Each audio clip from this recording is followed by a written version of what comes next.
I'm here with these two guys to talk about the new video, Punching Face, and their impressions of it, and where they're going with it, and what they're going to do in the future, where we're going to and where it came from, and don't have that much time to do it, so let's do it. Yeah, man, excited about this. You know, this new video. We probably shot this. Has it been 2 months? A couple months ago, yeah. Yeah, a couple months ago we shot this thing, and what a learning experience this thing was. You know, I came up with the idea. You know, I wanted to get a video with him in it. I think he's an amazing talent, and my buddy Dav Michaels in Nashville turned me on to him, and it's been a blessing ever since. But I wanted to do a video with him in it. I just didn't know how to do it. You know, it was a thought. It was just a thought. Went to a couple of people and got a little info on doing a video, and so they gave me you know, they gave me a little insight on kind of the do's and the don'ts. But I tell you, man, you know, man, I don't know if I could do it again. I don't think I'd be the Well, guy. it was a whirlwind for you, from what I'm understanding. Yeah, you guys, yeah. You know, it took you a little bit to get the song together, but when it came time to do the video, you guys threw that together in how long? Yeah, you know, we actually rushed this thing together in 2 days. We did it in 2 days, 2 long days, by the way. And we just had so many things we had to overcome. Crowd scenes. We didn't have the crowd that we anticipated that would show up. So we were literally pushing people together. And a little insight on the video here, we were actually using some of the production guys as some of the as some of the crowd. So some of the, you know, the lighting guys and the camera guys, they were kind of. That would explain the odd stain on Yeah. the shirt and the coffee cup. And Yeah, man. But we put it all together, and it came together right nice. I mean, I'm real happy with it. I'm real happy with this video. was it fun? It was. There were moments that were fun. There were moments where I think that, you know, I wish I would have had more time to think it out. You know, to put more thought into it, as far as the production end. You know, when you're on a budget, and you're on a time limit, and you have to make the whole thing, because you got to remember, you know, 2 days had to get compressed down into 4 minutes. Right. The producer. I mean, I think she just did a wonderful job. I mean, she really did. Director, producer. I mean, she put this thing together, and she wrote it out, and you know, I came up with an idea. Actually, me and you came up with that idea. Remember, I met you in Hollywood. Yeah. I flew out to Hollywood. I met you on Hollywood Boulevard. Yeah. And we were at that bar, Yeah. and we talked about this video. I said, I'm going to put There's together that this smile. video. You had that There's same that smile in the video. There he is. And yeah, and I wasn't supposed to be smiling. but so we talked about it, and ironically enough, we kind of had the same vision, you know. And I said, okay, that's it. I said, be ready on this date, because we're gonna make this thing happen. Now, So for you, this I view this as transitionary. You know, you are coming from one angle of music that everybody knows and loves you for, and moving into an added element. And it worked. I mean, it really worked. I was really surprised when I first, you know, because when he told me, yeah, this was going to rap, I said, what? You know, and it worked. yeah. How did that feel? Well, I tell you what felt good is that to have someone that can show up, piece of paper and a pen, write some things out, and do it. When we were recording this thing, and I'm sure you remember, we recorded this thing, and Sev came in, and literally we knocked this out.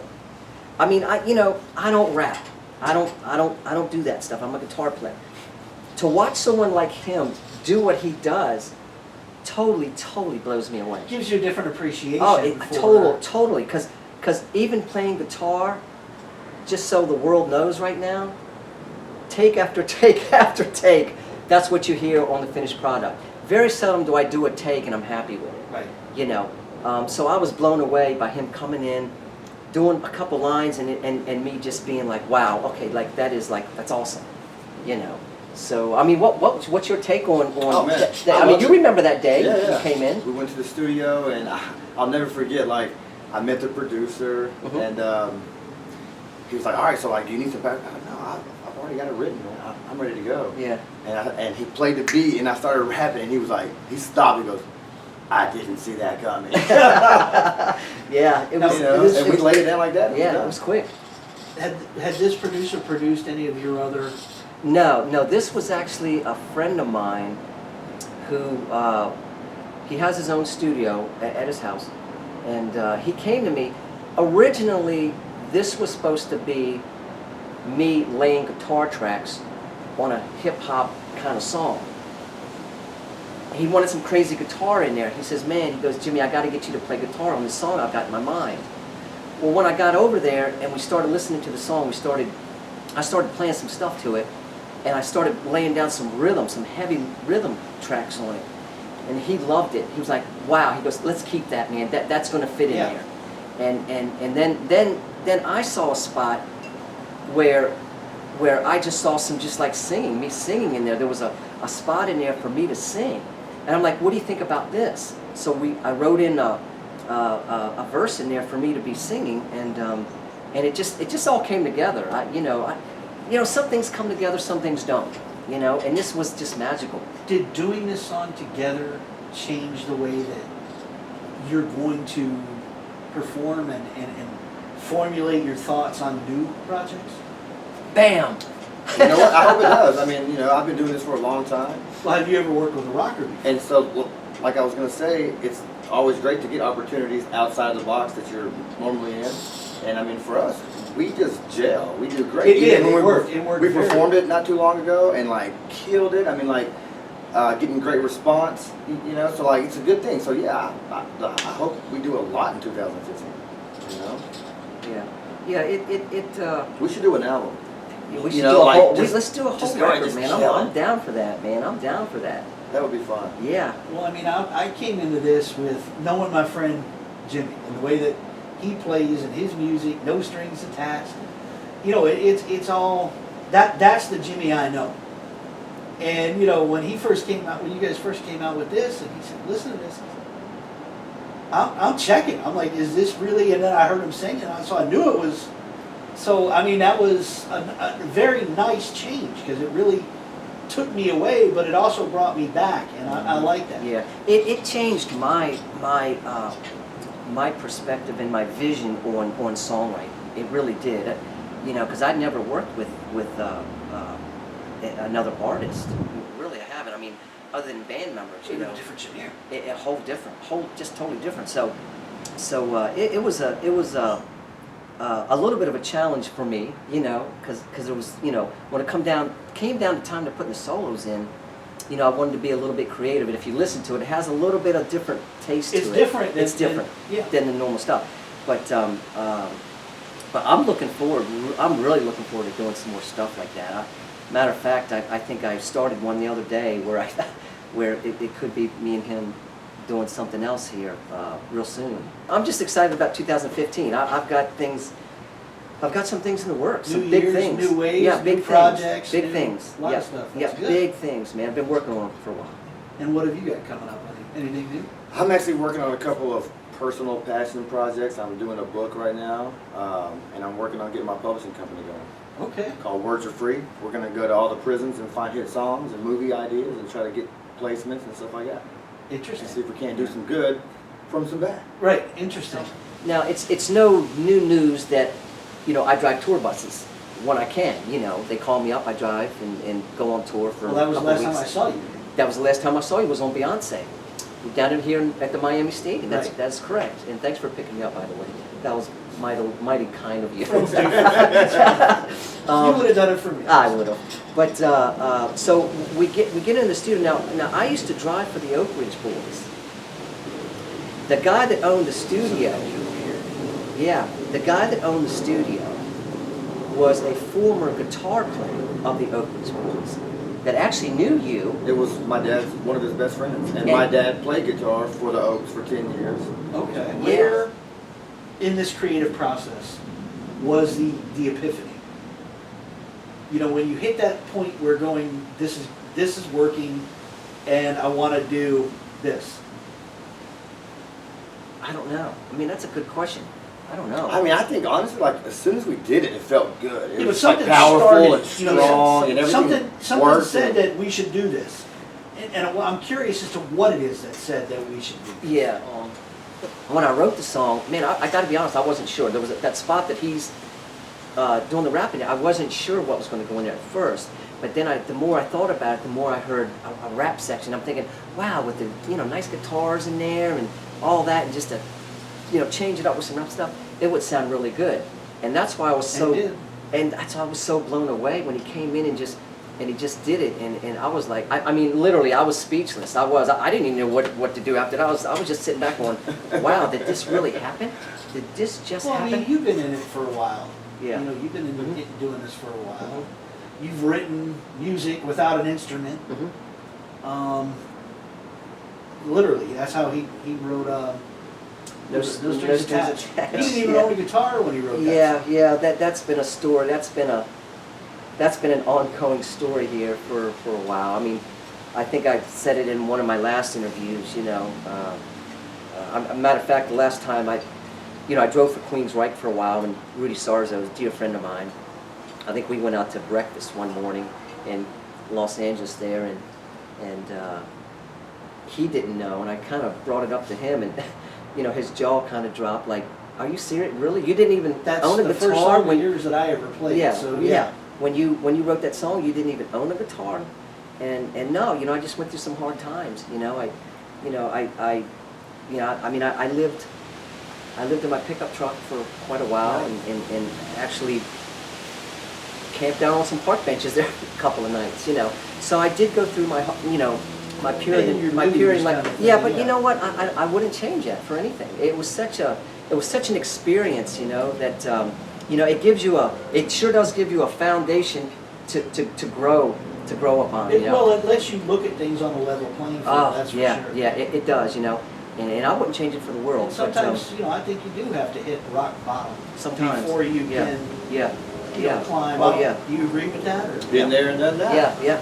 Now, I've got a question for you. Coming into to this project, what kind of music? I know what you perform, but what did you like to listen to? Honestly, I listen to everything. I'm a fan of good music. Okay. You look at my iPod, I've got Randy Travis sitting right next to Rick Ross. Okay. That's me. All right, because I mean, Yeah. from a I've never been able to like a favorite song, a favorite type of music. I love it. I love all good music. okay, that's It doesn't matter what it is. all right. I mean, because what I'm trying to figure out is if it gave you each a different appreciation for the other side of, because there is. It's a drastic difference Oh, yeah. between rap and rock, and Well, as a rapper in Nashville for 10 years, I've done that before. I mean, I've had to rap on top of all kinds of music to try to get heard. I mean, Yeah. so I've done the whole rock and rap thing, and this time it just felt good. You never really heard anything that I've done because it didn't really come out as good as this. Like this was one of those like you said, a magical moment. I mean, what it did for me was it made me look at other types of music that I never really looked that's at what I was wondering. so deep. And I got to be honest, like I would have never given, if Kid Rock was to call me 5 years ago and say, hey, do you want to come play guitar with me? I probably would have said, not really. You know what I mean? Because like I don't understand the music. I don't understand what you're doing. Or 50 Cent said, come play. Right. I wouldn't have understood it. But now, man, if Kid Rock gave me a call and said, hey, man, do you think you could? I'd be like, I think I can. I think I can do this. And so that's where it's taken me. It's taken me, literally, it's taken me to another level of writing, playing, and my thoughts of who I would even like to go out on tour with. I would love to get on this Kid Rock tour that's coming up. Oh, sure. I mean that would be great. Did it open the door I mean, it opened the door with rap, but did it open the door to mixing in other types of music or even other types of art with? Well, I mean, that's a good question because it opened up, it made me think broader, Bigger, yeah. bigger. And now I'm open to, I mean, I'll say this, I'm open to doing something with an orchestra. That's a little bomb you dropped on me at lunch, is that you were actually looking at getting back into those roots a little bit. I'm not opposed to that. I'm not opposed to, you know, going back into some country roots here. I'm not opposed to that at all. One of the songs on the CD, 10 Feet Tall Invincible, has a little bit of country flavor to it. It's got some fiddle in the beginning of it, and A little bit, but I took that away as a rock song. You know, I did. I took that Well, away. it got edited. Before it got edited, it was kind of country, you know, because it had a lot of fiddle in there, and we actually took the fiddle out because there's a place that just didn't fit as well as I thought. But yeah. Walking into the video, you had a preconceived notion of the message that you wanted to get out with the song. Did you get the message that you had in your head saying, this is what I want to get out to everyone? I think so. I really do. I mean, we talked about it. Like I said previously, we met. We talked about it. We wanted it to have this message in it.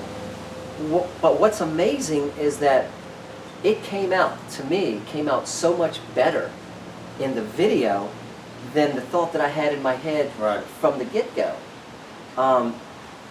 Another little insight on that video. If you're watching the video, the little piece of paper that falls on the ground with the girl's number on it, that you can see in the beginning of the video. I had no idea that they were going to actually do that to Chris, which was the actor that played the male lead. I had no idea that they were going to pin that on his head. When she pinned that on his head, I didn't know that was in there. I didn't see that until I actually saw the video. I had no idea that was even in there. So that to me was brilliant. It was just brilliant because I had a whole little bit of a different ending. Yeah. You know, and she pinned that on there and on his head, and I was like, wow, okay, all right. That's a wrap. That's a wrap, man. Right. You know, it worked great. It worked. It totally worked. And do you see ripples of that? I mean, what kind of feedback? I mean, because you have one of the busiest Facebook pages I've ever seen. Jimmy could go on to Facebook and type hi and would have 4,670 replies by the time that I finished pouring my coffee. I love these guys, man. I do. So, I love every one of them. I mean, I am kind of curious as to what you've heard about people, from people who have viewed the video, what message they took from it. Was it the same as what you were? What I can say is, honestly, is that the fans that didn't like it didn't respond. You know what I mean? Right, they didn't say anything. Positive. Yeah, but it's been all positive. I mean, the people that write on, I mean, you know, they love it. You know, it's a different side of me. You know, they got to see a little bit different, hear a little bit different stuff. And I think it's a great song. I think it's a great story. I do. I think the video, I think it's a great story. You know, you can pull it up on YouTube and check it out for yourself. And I'm looking forward to doing more stuff. I'm excited about it. 2015, I've got so many ideas running in my head right now. I can hardly remember things. Do you have a resolution? I'm not sure that I think year by year. You know, I'm on a daily basis. You know what I mean? Things come into my head on it. It could be December 31st, January 1st, and it's just all one continuous thing to me. Well, there was a Dalai Lama who said, only 2 days don't exist, tomorrow and yesterday. Nice. So I mean, that's that seems to be how you at least, I don't know enough about your daily, but I like that. You know, him, I see stuff from daily, and, right. Yeah, that's kind of how Jimmy does it. Yeah, you know, the here and now and the moment. Yeah, I travel a lot, so I get that opportunity to think. I have a lot of time to think. You know, if I'm driving a tour bus, you know, I usually will not have the radio on because it's kind of my time to think about what I'm going to do and, you know, write songs. Things go through my head when I'm driving the bus. Have you ever lost a song between one exit and another, where you start making one up in your head and you're all excited that it's going to be great, and then you stop and you have lunch and come back and Yes. it's gone? How many times have we done that? story of a writer's that's life, the story of a man. writer's life. I mean- Exactly. Yeah, and then we pound our head trying to figure out Yeah. where were we in that song. Yeah, I've done that And so how do many I times. get back to that Yeah, moment? yeah. Because a lot of times I carry a little recorder with me, and I'll record some stuff as I'm going down the road sometimes. But yeah, that happens a lot with writers. It really does. I'm sure a lot of good stuff has gotten away. I guarantee it. You know, a lot of good stuff has gotten away. But yeah, I'm excited, man. You ready to do some stuff I'm ready. this year, man? Yeah. Let's It'll do be some probably stuff. The best year so far. Yeah, 2015, right Yeah, here. let's do some stuff. So man, it was good seeing you again, though, man. great It's seeing you been again. it's been a while. And it's It's great great to meet meeting you. you, Seth. Yeah. Yes. Yeah. And y'all, I haven't met you, but I like you.